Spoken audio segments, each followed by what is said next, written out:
El mundo aparece extasiado. The world appears ecstatic with happiness over the confirmation of the peace agreement between Hamas and Netanyahu's government. However, the limited information about the agreement raises many doubts. Could we be witnessing yet another trap by Netanyahu against Hamas? Good evening, good afternoon, and good morning. From Buenos Aires, Argentina, we begin broadcast number 272 of Demolishing Political Myths Live.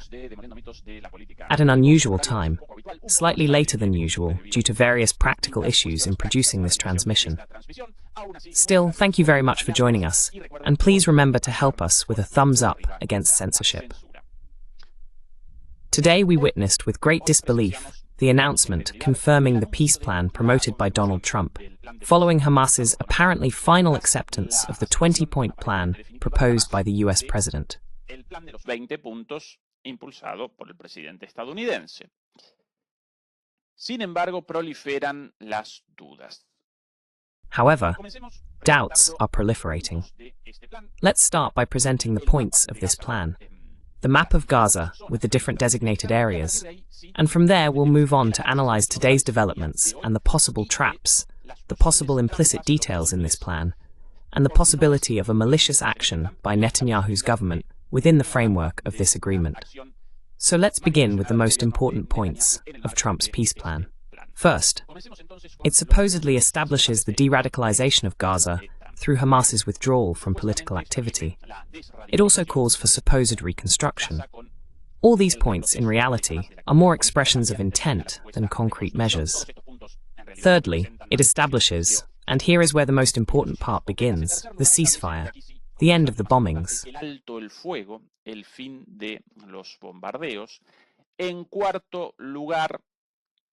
In fourth and fifth place, this plan determines the release of the hostages, both living and deceased, held by Hamas in Israel, as well as the exchange of those hostages for 250 prisoners and 1,700 Palestinians detained by Israel since October 7, 2023.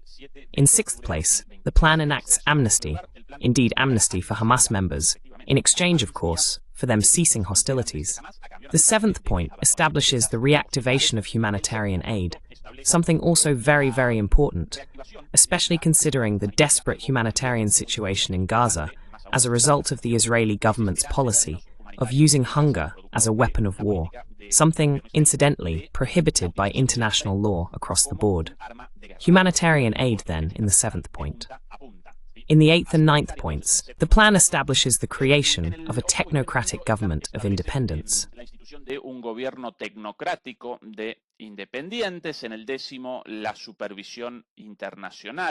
the 10th point, the international supervision of this government. In point number 11, development. In point number 12, the creation of an economic zone. All these points, in reality, correspond more to Donald Trump's business plan than to the actual situation of the people of Gaza, but they do indeed appear in this plan. In point number 13, and here again, something very, very important, the plan establishes the permanence of the people of Gaza in Gaza, the right to remain, something tremendously important, even though that right of the people of Gaza to stay in their land is enshrined in the United Nations Charter, in international law as a whole, and in the 1947 United Nations Security Council provision on the creation of an Arab state in Palestine, known today as the Palestinian state, the same resolution from which the State of Israel originated.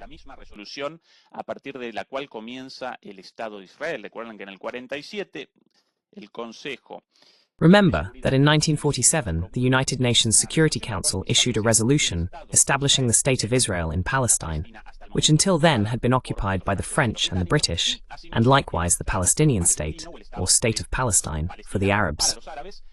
Therefore, in a way, this point represents a somewhat unnecessary statement, or else it responds to the evident fact that, with this genocide in Gaza, the Israelis, basically, or above all, Netanyahu's government wanted the expulsion of Gazans from Gaza. Hence the need for a point that recalls the obvious and evident, that Gazans have the right to remain in their land, in Gaza. La permanencia en su tierra, en Gaza. Ese el punto número That's point number 13. Point number 14 determines the exclusion of Hamas from the future government of Palestine. Something obvious in political and military terms. Under no circumstances would Israel or the United States have ever approved Hamas's open participation in the Palestinian government after 3 years of war and genocide, without a doubt. So another obvious point. In point number 15, another important but much debated issue, the Qatari plan calls for the disarmament of Hamas. And later, from points 16 to 20, Trump's plan establishes guarantees from Arab countries for the withdrawal of Israeli troops. Point number 17, by the way.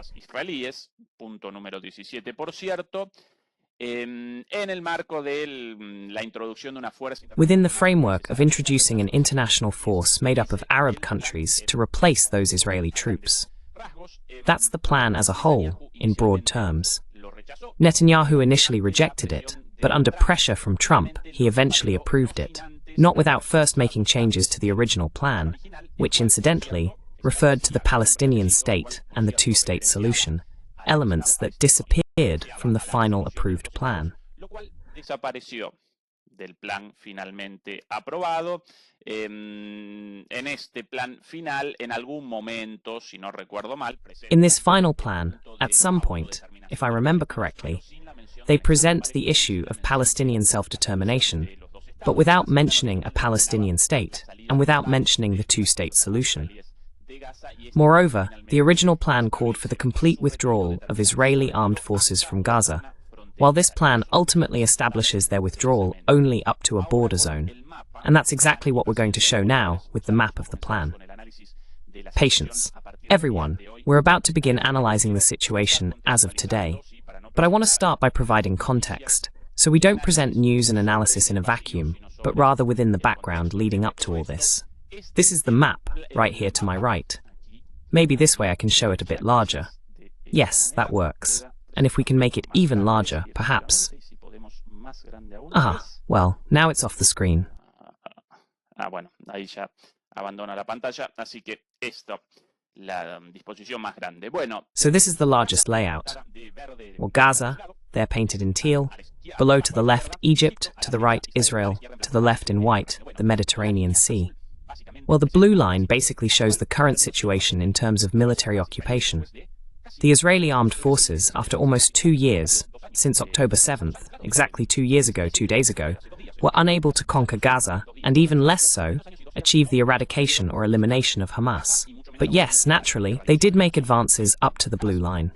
Realizaron avances hasta la línea azul, ¿sí? Realizaron avances hasta esa línea azul pegada al mar Mediterráneo. They advanced up to that blue line, right by the Mediterranean Sea, capturing a large part of Gaza City. Gaza City appears at the top. They couldn't conquer it completely, which is why there's that sort of semicircle around the city, still in the hands of the Gazans, or above all, under Hamas's military control. A bit farther out, a bit to the right, we can see a yellow line.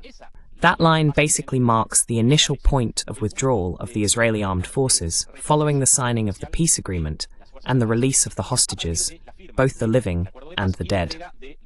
Can I make a little sketch here?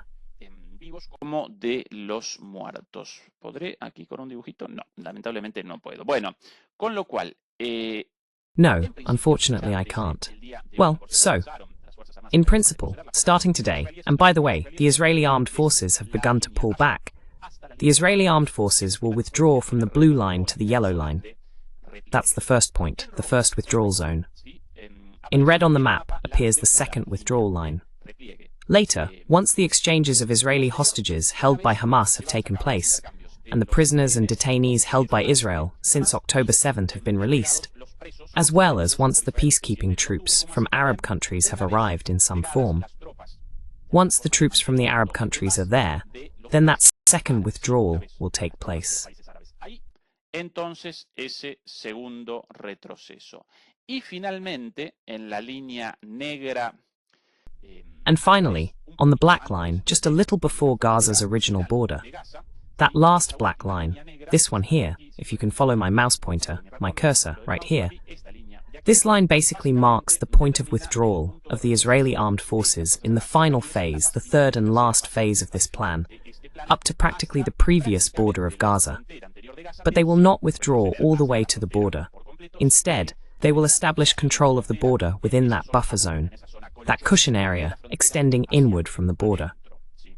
This is, in principle, the map of Gaza for the withdrawal of the Israeli armed forces in the context of Trump's plan.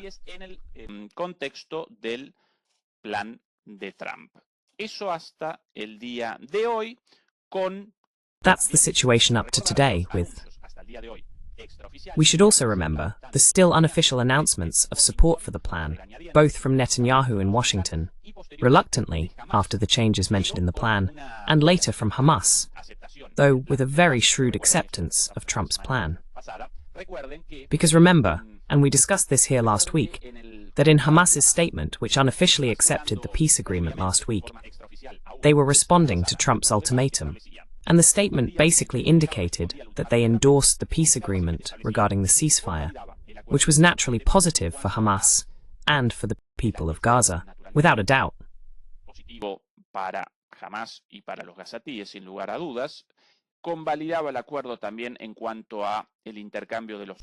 It also validated the agreement regarding the exchange of hostages for prisoners, which was also positive for Hamas and for Gaza, because from the beginning, among Hamas's plans for the people of Gaza, the October 7th operation had among its objectives, logically, the exchange of those hostages for Gazan prisoners.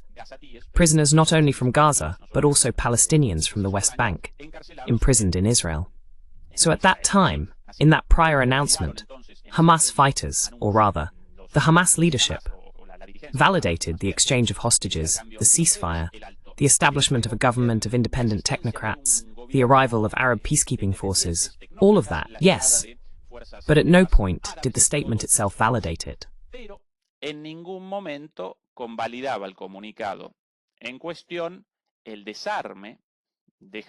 Specifically, the disarmament of Hamas, nor the suggestion in the peace plan of a future Palestine under international authorities. On the contrary, that statement basically proclaimed the Palestinians' right to self-determination and a future for Palestine, decided by the Palestinians themselves. Well, naturally, the statement also endorsed the amnesty for Hamas. How could we forget that, by the way? It obviously endorsed the amnesty for Hamas, but it rejected, or at least made no mention of, the disarmament of Hamas, a key point for Israel. Despite this deliberate omission, in a very shrewd political move by Hamas, Trump supported this statement, or supported Hamas's decision, and immediately reacted to last week's Hamas statement by celebrating the beginning of the agreement. Celebrando el principio del acuerdo. Los israelíes, el gobierno de Israel y los sionistas estadounidenses. The Israelis, the Israeli government, and the most radical American Zionists rejected Hamas's statement, arguing that it somehow implied a half-hearted acceptance, a yes but, and therefore should be rejected by the United States. Trump, despite this, validated that announcement for various reasons. First, because of his interest in closing this deal with a view to real estate ventures, and not only real estate, but also energy and trade, in the future Gaza. That was Trump's fantasy in his mind, as well as, undoubtedly, his relentless, almost obsessive pursuit of the Nobel Peace Prize. That is the situation up to this day. And today, suddenly, this news. The final confirmation from both sides, and the announcement of the beginning of the implementation of this plan. Here is Trump a few hours ago.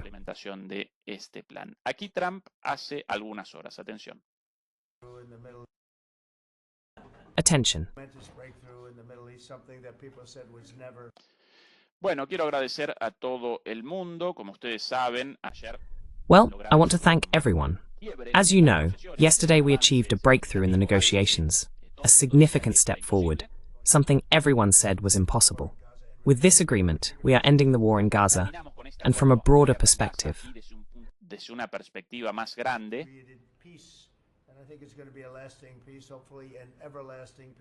From a broader perspective, we are creating peace in the Middle East, a peace that will be lasting, and we are also ensuring that the hostages are released, although their release will be technically a complex process.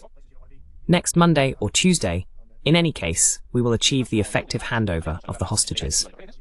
For that effective handover of the hostages, I will travel to Egypt. We are still.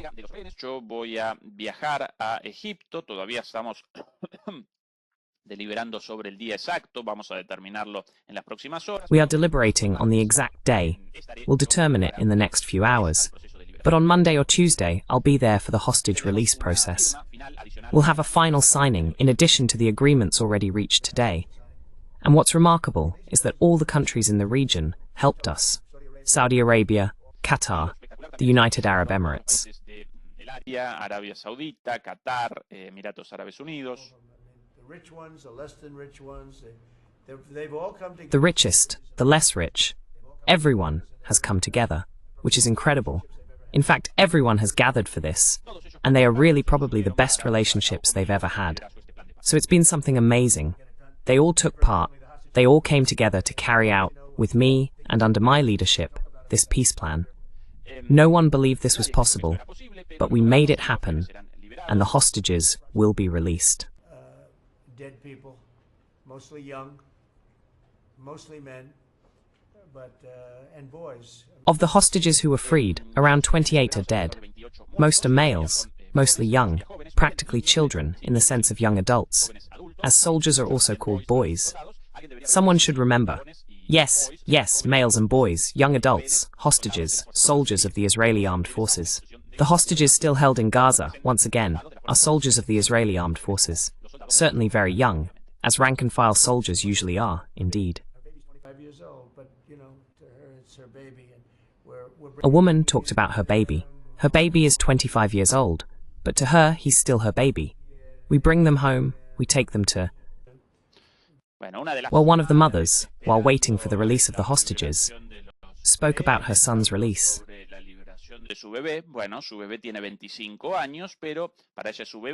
Well, her baby is 25 years old, but to her, he's still her baby, and we're going to free them. We're bringing them home. But it's really about peace in the Middle East.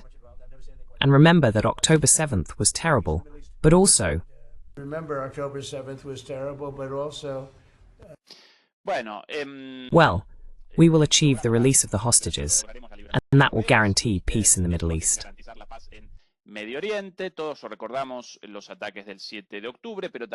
We all remember the attacks of October 7th, but we also remember... That's big retribution. That's big retribution. But we also remember that Hamas lost 70,000 fighters.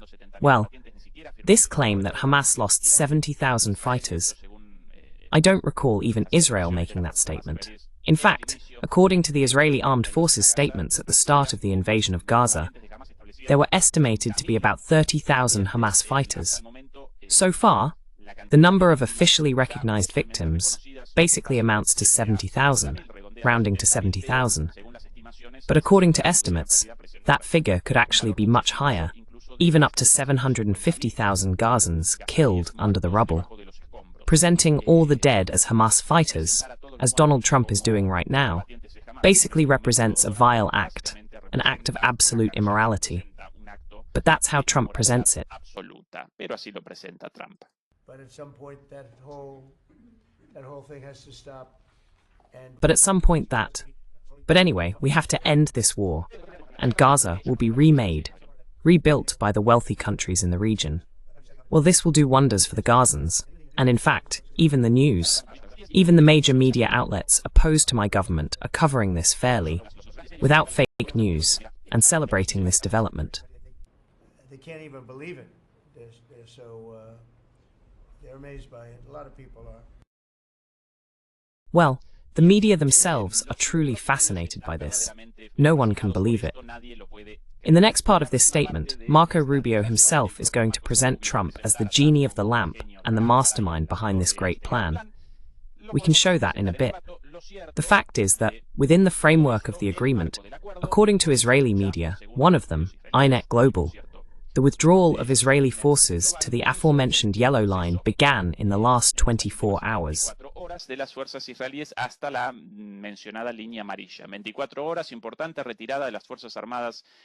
24 crucial hours. Withdrawals of the Israeli armed forces in Gaza. As the troops prepare for the risks involved in the transfer of hostages, the Israel Defense Forces will pull back to the updated yellow line within a day, leaving Hamas in control of most urban areas for the first time since the war began. The troops are preparing for possible mob attacks on the hostage convoys. Attacks on the hostages are quite expected in the context of Gaza's total destruction. These are the images released by this outlet, and so far the only ones seen, showing the withdrawal of Israeli forces from the area to the left of the previously mentioned yellow line. Here it is.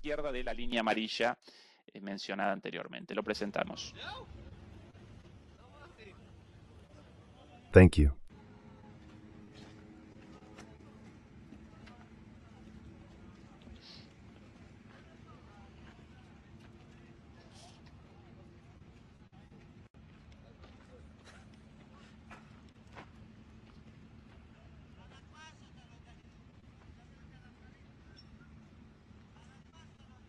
Bueno, las excavadoras, muchas excavadoras. Well, the excavators, many excavators by the way, backhoes, loaders, and other vehicles are logically responding to the Israeli government's explicit policy of destruction.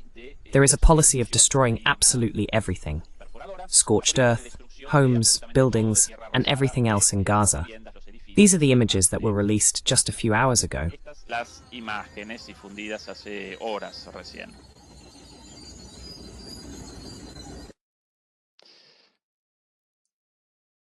Bien, hasta ahí, efectivamente. Well, up to this point, indeed, everything we've seen so far shows this setback. On the other hand, at the same time, we're also witnessing this around Gaza, in an area known as Netayim, if I remember correctly. Here, the attacks are visible once the ceasefire began. The attacks, now by Israeli tanks taking positions and attacking civilians. This was broadcast live by an Arab news channel, by Al Jazeera. By the way, at the bottom right, the Al Jazeera logo. This is one image. There's also another shot there, the explosion, an image released hours ago, practically minutes ago. And here we begin the moment of reflection regarding the possibility of a trap. Reflexión respecto a la posibilidad de una trampa. Sí, por un lado, sí, según los propios medios. On one hand, yes, according to Arab media themselves and Hamas authorities themselves, in general terms, the Israeli armed forces are retreating toward the previously mentioned yellow line shown on the map. But at the same time, we're witnessing these attacks, these tank attacks against civilians. What a surprise. And on the other hand, we recall Netanyahu's government policy of violating all the agreements reached in the past with all its enemies. For example, you'll remember the first agreement, no doubt, against, let me adjust this a bit. There we go. You'll remember the first agreement, almost 2 years ago, the first agreement between Netanyahu's government and Hamas for the release of hostages. De Netanyahu con Hamas para la liberación de rehenes. Acuerdo llevado a cabo el 22 Agreement carried out on the 22nd, or formalized on November 22nd, 2023, barely a month after the attacks of October 7th of that year. It had never wanted a negotiation. It did not appear open to one. In fact, that was once again Hamas's goal, the release of Palestinian political prisoners in Israel. So, Hamas appeared willing to negotiate, appeared open to negotiation, just a month after October 7th, and under pressure from Israeli society and the world, to begin talks for the release, above all, of the civilian hostages held by Hamas. The Israeli government finally began a closed negotiation on November 22nd, 2023. And they carried out the exchange of no less than 150 hostages, practically 100. Not all, in fact, but at least 2/3, and also all, or practically all, of the civilian hostages. Todos los rehenes, o prácticamente todos los rehenes civiles, ¿sí? Lo cual, evidentemente, which clearly shows that if Netanyahu had truly wanted the release of the hostages, after this first exchange, he would have arranged a second one through an agreement with Hamas. But since Netanyahu and his government presented the release of the hostages as a goal, in reality, Netanyahu never wanted their release. In fact, he repeatedly rejected proposals for a ceasefire and for the exchange of the remaining hostages. And he rejected them because he did not want the exchange of hostages, because he wanted to continue his policy of destroying Gaza. He rejected them because he wanted the hostages and Hamas as an excuse for the destruction of Gaza and ethnic cleansing. That is why, after this first exchange, he did not carry out a second one. Después de este primer intercambio, no realizó un segundo. Y una vez más, este intercambio fue realizado apenas un mes. And once again, this exchange took place barely a month after October 7th. So if shortly afterward, and in fact if I remember correctly, after the completion of this first exchange, Hamas wanted, shortly after, a second exchange and an extension of the ceasefire, and Netanyahu's government rejected it, right? If they had done it, if they had approved a second exchange just over a month after October 7th, they would have disappeared, or rather, Hamas would have released all the hostages. Practically all of them would have appeared alive, if not all, since the bombings up to that point had not caused the deaths of dozens of hostages. And in that way, the war would have ended, not the conflict, but the war, just a little over a month after October 7th, with the exchange of hostages, a ceasefire, and that's it. El intercambio de los rehenes, un alto el fuego y listo. ¿Sí? Pero Netanyahu no quería eso. But Netanyahu didn't want that, and that's why there were 2 years of bombings and genocide after that first exchange. But specifically, we must remember the violation of that agreement, because that agreement, in addition to the exchange of hostages, established the withdrawal of the Israeli armed forces from the crossing between Gaza and Egypt. It also established the withdrawal of the Israeli armed forces from other areas. And after beginning that withdrawal in the first few days, shortly afterward, by Netanyahu's order, they abandoned the agreement, violated it, and effectively disobeyed that first agreement, despite having fully carried out the exchange of hostages for prisoners. But they did disobey the provisions related to the withdrawal of the troops. Obedecieron las cuestiones ligadas a el retroceso de las tropas. Y por cierto, en cierta manera, también Netanyahu. And, by the way, in a certain sense, Netanyahu also disobeyed that hostage agreement, because that deal called for the release of 150 hostages held by the Gazans in exchange for Palestinian political prisoners freed in the West Bank. But many of them, in the following months, were once again detained by Israeli police forces. In other words, the police forces arrested and imprisoned these people again, which in a way also constituted a violation in that regard. An agreement made in bad faith, releasing people only to imprison them shortly afterward. Moreover, this Netanyahu government, from 2013 onward, committed another violation of an agreement signed by the same government in Lebanon. Violación a un acuerdo firmado por el propio gobierno en Líbano. En Líbano, una vez más, recordarán los enfrentamientos. In Lebanon, once again, they will remember the clashes between Hezbollah and Israel, including Israel's temporary incursion into southern Lebanon, which failed and forced them to retreat. And this led, incidentally, to that peace agreement, although it was more of a ceasefire than a true peace deal. However, the Israeli armed forces committed ongoing violations with constant attacks on southern Lebanon, despite the agreement reached with Hezbollah authorities at the time. So, is a trap and a violation of that possible? Yes, possible, without a doubt. Now in the present, the situation appears different from back then. Today we are witnessing an internal and external situation in Israel that differs from that moment. Why is that? Aquel momento. ¿Por qué razón? Bueno, en primer lugar, por la presión. Well, first of all, because of the pressure from the Trump administration to approve this agreement. Netanyahu didn't want this deal. However, in some way, Trump's pressure and Hamas's acceptance of the agreement, and the fact that Trump validated that acceptance by Hamas as, in a sense, the closing of the deal, led to Netanyahu's reluctant, forced acceptance of this peace plan. And Netanyahu can't walk away from this so easily without causing a total and absolute rupture with the United States. Or, total and absolute in quotes, because they're never going to have a truly total and absolute rupture, but at least without provoking a direct confrontation with Trump.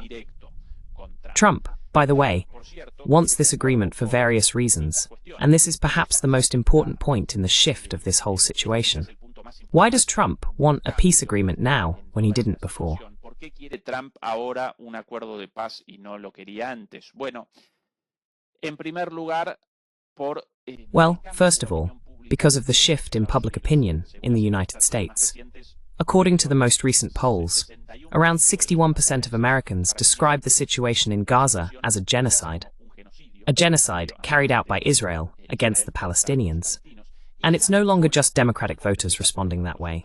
Increasingly, Republican voters from the MAGA movement, the Make America Great Again movement, Trump supporters, are taking a critical stance toward Israel, unlike in the past. What caused this change? ¿Qué generó este cambio? En gran medida, el asesinato de Charlie Kirk. To a large extent, the assassination of Charlie Kirk, according to many MAGA members, would have been carried out by the Israeli intelligence services, the Mossad, to such a degree that Netanyahu had to publicly deny this version. But obviously, MAGA supporters rejected Netanyahu's denial, and for them, Charlie Kirk's assassination was perpetrated by the Mossad. We cannot determine that. What we can say is that shortly before the assassination, Charlie Kirk, who until then had faithfully supported Israel, abandoned that position and began making religious criticisms of Israel's policy in Gaza and the Middle East. But the truth is that this marks a shift in perspectives, a change among MAGA members and followers within Trump's electoral base regarding Israel. Del MAGA, de la base electoral de Trump respecto a Israel. Y no solo en la base electoral, sino también en muchos de sus más importantes. And not only among the electoral base, but also among many of its most prominent media figures. That's why, in recent weeks, there has been a surge of highly critical statements against Israel from the most prominent influencers and commentators in the MAGA movement, such as Candace Owens or Tucker Carlson. Lately, Tucker Carlson has been taking a very critical stance toward Israel, not necessarily anti-Zionist, but strongly critical of the subordination of the United States to Israel. This is putting pressure on Trump, and as a result, leading to Trump's willingness, or in a way, his pressure on Netanyahu, to reluctantly accept this plan.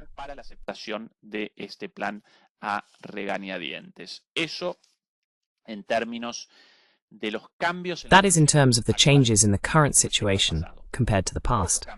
Other changes also appear in the analysis of Israel's current situation with respect to Gaza and Iran. On one hand, this war, this 2-year-long genocide, has caused many casualties within the Israeli armed forces and has also had a very strong impact on its economy. Hence, a ceasefire would not only have a negative aspect, a negative dimension for Netanyahu's government, but it could also help in the reorganization of the Israeli armed forces and in the recovery of the economy.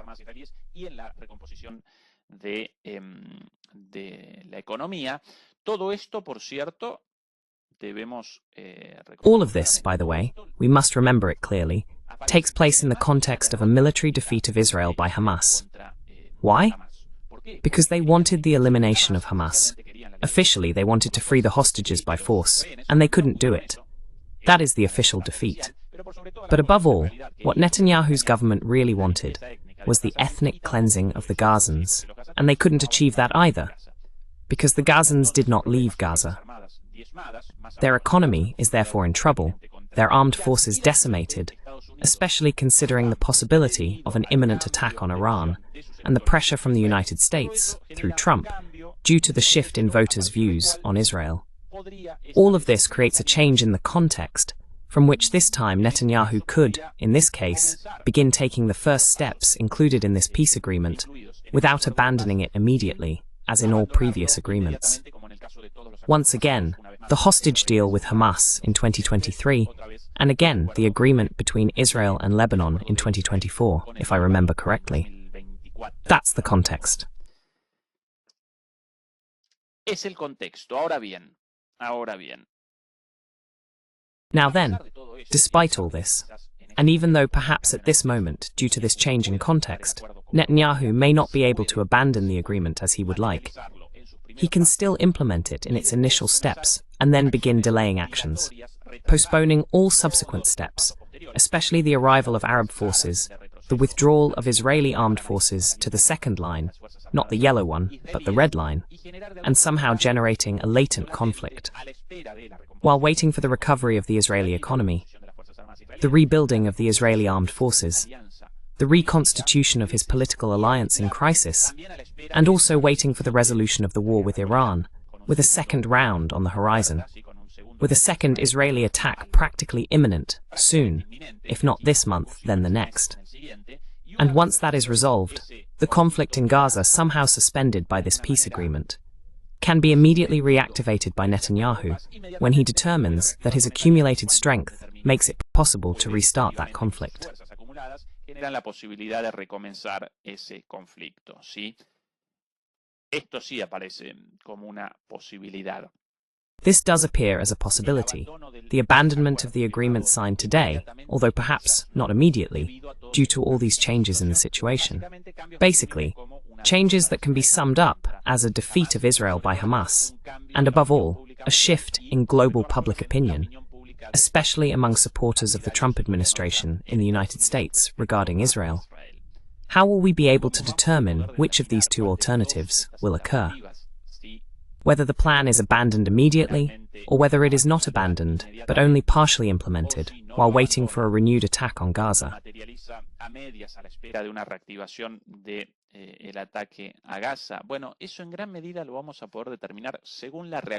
Well, we'll largely be able to determine that based on the reaction of Netanyahu's far-right allies, Itamar Ben-Gvir and Bezalel Smotrich, ministers in his government, and leaders of far-right parties included in Netanyahu's governing alliance, who are essential to keeping his administration in power. If these far-right parties abandon him, Netanyahu's government immediately loses its majority, collapses, and moreover, Netanyahu's legal troubles begin. Y además comienzan los problemas judiciales para Netanyahu. Desaparecen su gobierno y su inmunidad frente a la justicia. His government and his immunity from justice disappear. So, if Ben-Gvir and Smotrich, despite this ceasefire, which they rejected from day one, decide not to withdraw their support for Netanyahu, if they persist in the alliance, if they don't break it, then, evidently that support, despite the agreement once again being strongly rejected by these politicians in Netanyahu's cabinet, will mean that Netanyahu has made a promise to these factions that sooner or later he will reignite the conflict once more. If now Smotrich and Ben-Gvir, despite Netanyahu's approval of the agreement, do not withdraw their political support for him, por Netanyahu. No lo abandonan en su apoyo político. Bueno, no lo van a abandonar por la promesa, porque Netanyahu... Well, they're not going to abandon him over the promise, because Netanyahu, secretly with them, made a promise that for now this conflict appears to be in a ceasefire situation, but that he will soon restart it. Because those groups want the immediate elimination of all Gazans, those far-right supremacist Nazi groups. But well, Israeli Nazis, why not? So, what's the other possibility?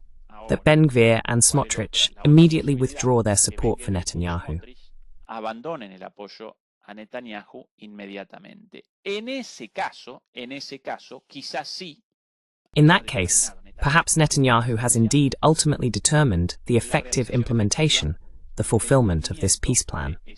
Possibly, in that case, which I find unlikely, such a decision by Netanyahu would stem from the fact that he can no longer bear this war, given the international public opinion openly opposed to Israel, and the public opinion in the United States increasingly against Israel. Also, because of his desire to begin the second round of the war with Iran without the necessary military strength. So in that case, if Smotrich and Ben-Gvir abandon Netanyahu, then perhaps we would finally be witnessing a real decision by Netanyahu's government to implement and carry out the ceasefire. Personally, I lean much more toward the first of these options. Yo personalmente acompaño mucho más la primera de estas opciones. No quiere, efectivamente, el cumplimiento de... He doesn't really want this ceasefire to be implemented. He's going to take the first steps while waiting to, once it's in place, strengthen himself, reinforce himself, or recover, maybe that's the better word. Once he's recovered from his current state of great weakness, militarily, economically, and politically, he'll be able to reactivate the conflict and once again attack the people of Gaza with full-on bombings. That's the current situation. Those are the prospects for this agreement being fulfilled. If you'd like, toward the end we can present the second part of what was said, of what was discussed at Trump's press conference on this issue by Marco Rubio. What happened today, just as a preview, All of this is going to bring a lot of flattery, unbearable sycophancy, and butt-kissing toward Trump, but we can present it as a demonstration of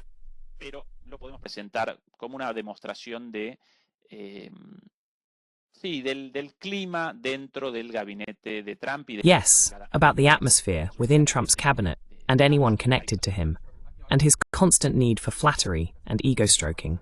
That none of it would have been possible without the President of the United States. Maybe someday the whole story will come to light. I can't say much, but I must say that all of this was only possible thanks to President Trump's intervention. And that's when the bootlickers start applauding. Trump, pleased with that cheap flattery.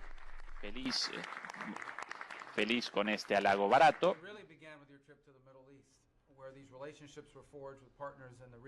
All this began with Donald Trump's trip to the Middle East, where he built personal relationships that became the foundation of all these negotiations.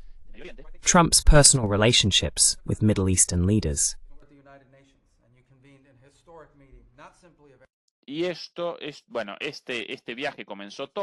And this trip changed everything.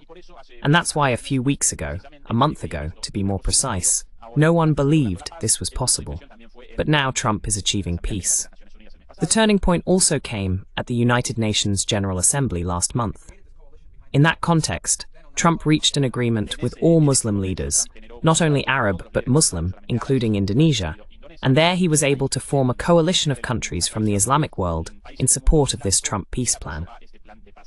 Once that agreement was reached, during the week of the United Nations General Assembly, Trump then presented the plan last week, before Netanyahu during his visit to Washington in the United States, and afterward, our negotiators began the negotiations.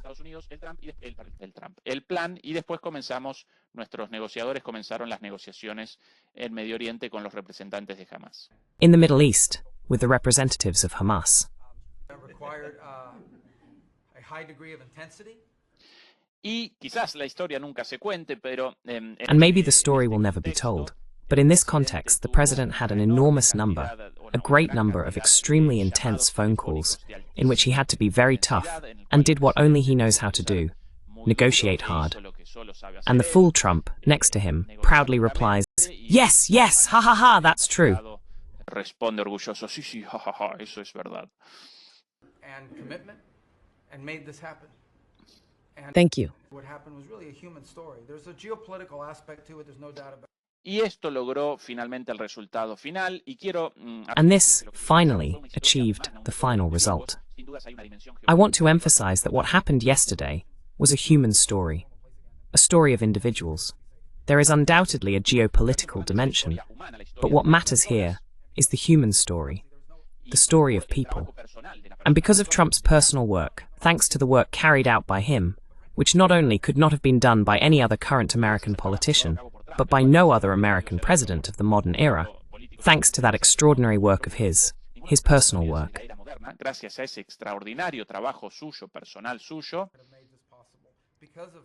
We made this possible. Thanks to their actions, we were able to make this possible. Who are you for? How do you act? And how are you seen in the world? Well, unmatched flattery, something slimy, disgusting, like a blonde narco. This is the spirit of the times.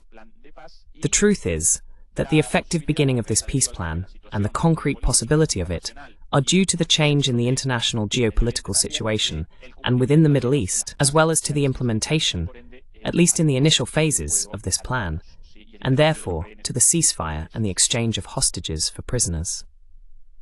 Demolishers, please give us a thumbs up. We won't be able to do Adrian's show today, Adrian Zelaya's program on DMP geopolitics, because, well, poor Santiago has a fever. DMP Geopolítica pobre Santiago con fiebre. Santiago parece afiebrado, entonces no vamos a poder. Santiago seems to have a fever, so we won't be able to do that show today. But surely during the week, Adrian and Santiago, once he's recovered, will be able to. Wishing you a speedy recovery, dear Santiago. For today, this is the end of our live programming. Both Demoliendo Mitos de la Política and DMP Geopolítica. Tomorrow we'll be back with our usual programming with Juan Antonio Aguilar in the Demoliendo mitos de la política talks, and later with Fernando Moragon in his show on DMP Geopolítica. Demolidores and demolidoras, thank you so much for joining us. We love you very much. And please help us once again with a thumbs up, sharing, subscribing, etc., etc., etc. Bye. See you tomorrow. Chao. Hasta mañana.